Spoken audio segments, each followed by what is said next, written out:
Tidak banyak yang tahu, ternyata masih ada negara yang kehidupan ekonominya masih jauh di bawah Indonesia. Tahukah Anda negara apakah itu? Mari kita bahas bersama.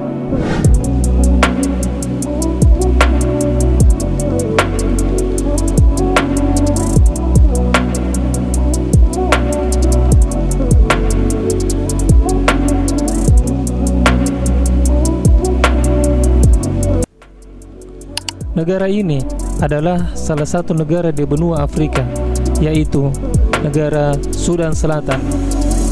Negara yang baru merdeka pada tahun 2011, tepatnya pada tanggal 9 Juli. Kemerdekaan negara ini merupakan hasil dari referendum yang diadakan pada bulan Januari tahun 2011, di mana warga di Sudan Selatan saat itu memilih untuk memisahkan diri dari negara Sudan karena beberapa alasan. Referendum itu merupakan bagian dari kesepakatan perjanjian perdamaian komprehensif tahun 2005 yang mengakhiri perang saudara yang panjang antara penduduk Sudan di bagian selatan yang didominasi oleh penduduk Kristiani dengan penduduk Sudan di bagian utara yang didominasi oleh orang Arab Muslim. Selain alasan perbedaan agama, alasan perbedaan budaya juga menjadi faktor konflik antara keduanya.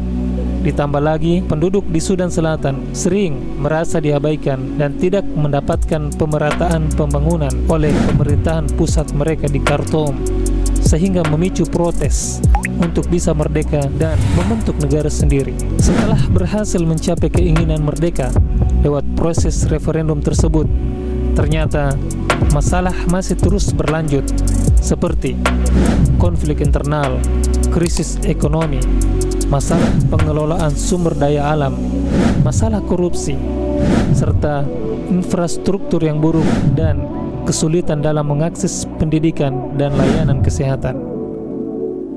Kapan krisis Sudan dimulai? Sudan Selatan yang merdeka dari Sudan pada bulan Juli 2011 diraih dengan susah payah. Namun, hasil dari jerih payah tersebut hanya berumur pendek.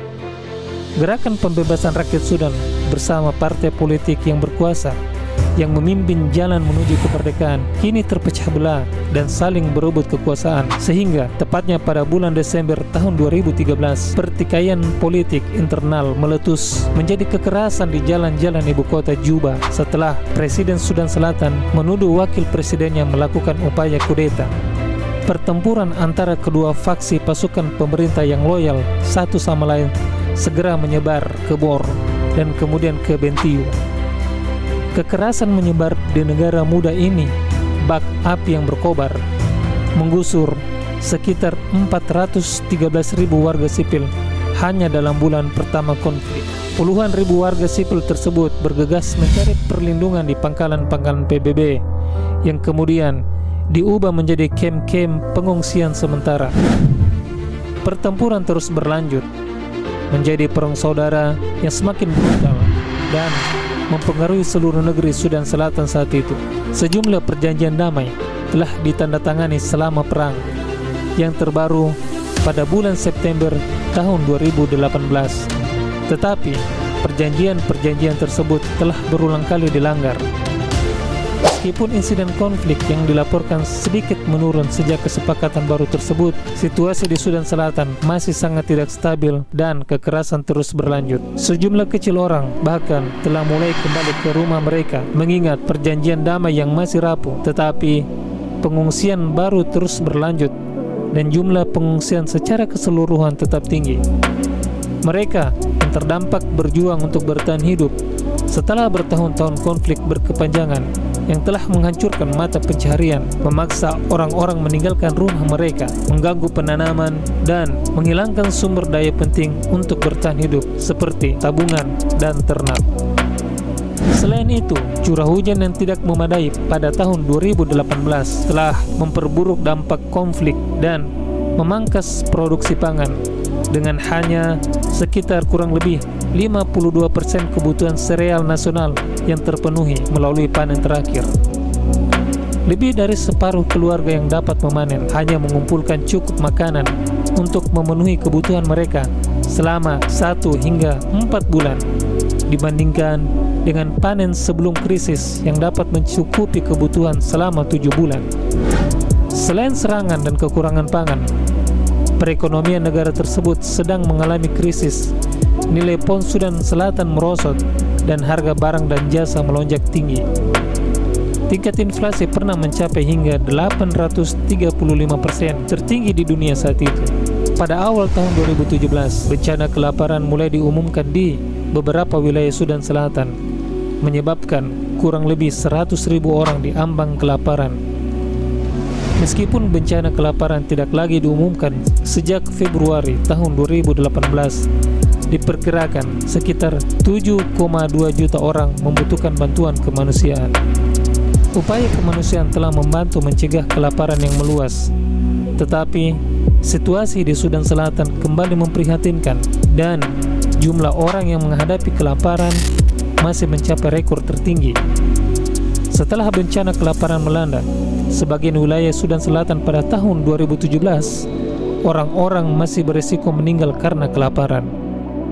Kekerasan yang terus berlanjut membuat orang-orang tidak dapat pulang, merusak pasar, dan mengganggu kegiatan bercocok tanam yang semuanya menghalangi mereka untuk mendapatkan makanan yang dibutuhkan demi bertahan hidup. Sudan Selatan seharusnya menjadi negara yang penuh harapan 8 tahun setelah merdeka. Namun, kini negara itu dilanda krisis kemanusiaan yang besar. Konflik politik yang diperparah oleh kesulitan ekonomi dan kekeringan telah menyebabkan pengungsian besar-besaran, kekerasan yang merajalela, dan kekurangan pangan yang parah. Lebih dari 7 juta orang, sekitar 2/3 populasi, membutuhkan bantuan, termasuk sekitar 6,9 juta orang yang mengalami kelaparan.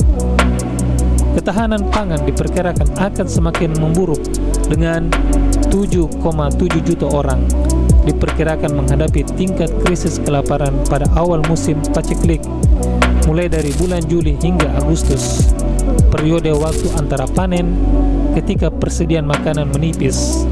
Konflik dan ketidakamanan yang berkelanjutan telah mendorong jutaan orang ke ambang kelaparan selama bertahun-tahun. Pada tahun 2017, bencana kelaparan diumumkan di 2 kabupaten di Sudan Selatan, dan bencana kelaparan tersebut menjadi ancaman sejak saat itu. Tanpa perdamaian dan akses kemanusiaan yang konsisten, bencana kelaparan lainnya kemungkinan besar akan terus berlanjut. Di seluruh negeri, ratusan ribu anak muda menghadapi masa depan yang tidak pasti. Menurut UNICEF, lebih dari 70% anak-anak di negara ini putus sekolah. Di seluruh negeri, anak-anak tidak bisa belajar, orang-orang tidak bisa bekerja, petani tidak bisa menanam. Yang bisa mereka lakukan hanyalah berharap untuk bertahan hidup hingga pertempuran sengit ini berakhir. Kelaparan di mana saja dapat menimbulkan konsekuensi jangka panjang yang melemahkan, tetapi dapat menjadi sangat mengancam selama krisis kompleks seperti yang terjadi di Sudan Selatan.